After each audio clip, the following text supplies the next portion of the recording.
सुधार की भावना ये बड़ी इंपॉर्टेंट चीज है, खास करके हम लोगों के लिए, क्योंकि हमारा अभी करियर शुरू नहीं हुआ है। तो करियर की शुरुआत में अगर हम इसका ख्याल नहीं रखेंगे तो हम लोग पलायनवादी हो जाएंगे। तो हमें एस्केपिज्म से बचना है। ये बहुत बेकार चीज है, क्योंकि ये स्टेटस को बनाए रखने में विश्वास करती है, यानी कि यथा स्थितिवाद। और ये कब समझ में आता है, जैसे किसी का ब्लड शुगर 190 हो गया, उसको 500 mg का कोई टेबलेट दे दिया गया है। अगर उसको कहा जाए कि यदि आप रोज सुबह 1 घंटा पैदल चलें तो आपका ये टेबलेट मेंटेन रहेगा, आपको टेबलेट बढ़ाने की जरूरत नहीं पड़ेगी। लेकिन यदि सुधार की भावना नहीं है तो अपनी उन्हीं आदतों को जारी रखेगा वो व्यक्ति जिसकी वजह से वो 190 के शुगर पे पहुंचा है। और उसका नुकसान ये होगा कि 500 mg की टेबलेट 190 पे लेने से 140 हो जाता था, अब वो 190 जो है वो 240 रहने लगा, और 500 mg की टेबलेट से वो केवल 220 करता है, इतना ही रिड्यूस कर पाता है, क्योंकि सुधार की भावना नहीं थी। तो स्वास्थ्य के मामले में देखें तो वो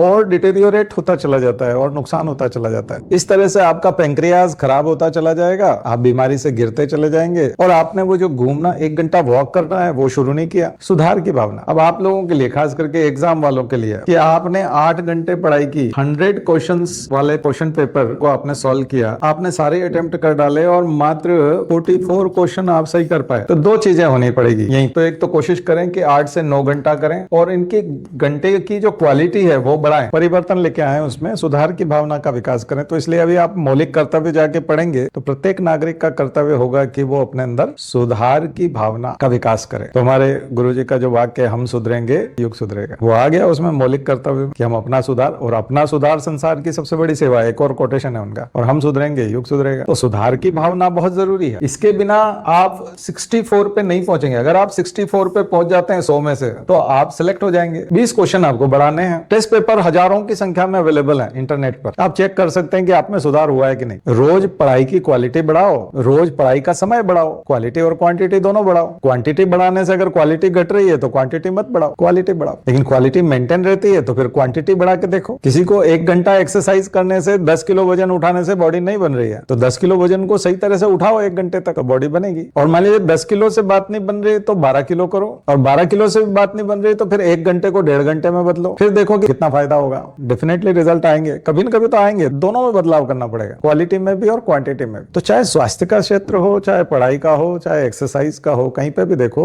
एक डिसिप्लिन के साथ में सुधार करना पड़ता है। और ये मैंने वहीं से उठाया, फंडामेंटल ड्यूटीज से, कि प्रत्येक नागरिक का कर्तव्य होगा कि वो सुधार की भावना का विकास करे और इससे बचे, पलायनवाद से, यथास्थितिवाद से, एस्केपिज्म से बचे। स्टेटस को बनाए रखने की जो आदत है कि जो चल रहा है वो ठीक है, ये देश के प्रति गद्दारी है। जो कहते हैं कि हमको कोई फर्क नहीं पड़ता, जो है सो है, बस हमको और कुछ नहीं करना, क्योंकि आपने देश का नमक खाया है, देश का खाना खा रहे हैं, देश की ऊर्जा खा रहे हैं, देश के संसाधनों खा रहे हैं, देश का डेटा खा रहे हैं, स्पेक्ट्रम यूज कर रहे हैं, संसाधन यूज कर रहे हैं, रोड यूज कर रहे हैं, आयुष्मान योजना यूज कर रहे हैं, तमाम प्रकार की योजनाओं का लाभ ले रहे हैं, और अब आप सुधार नहीं करना चाहते, मतलब आप देश के प्रति गद्दारी कर रहे हैं। सुधार की भावना होनी चाहिए, मस्ट है, सभी लोगों में जरूरी है, चाहे वो विद्यार्थी हो, चाहे नागरिक हो, चाहे किसान हो। किसान को भी अपनी उन्नत खेती की तरफ जाना है, विद्यार्थियों को अपनी पढ़ाई में सुधार करना है, सर्विस करने वालों को अपनी सर्विस डिलीवरी बहुत अच्छी करनी है, जो फैक्ट्री में, उद्योगों में काम कर रहे हैं उनको अपना पूरा योगदान देना है, सबको अपना योगदान देना है, सबको सुधार करते जाना है, तब जाकर के एक उन्नत और उत्कृष्ट भारत हम विकसित कर पाएंगे।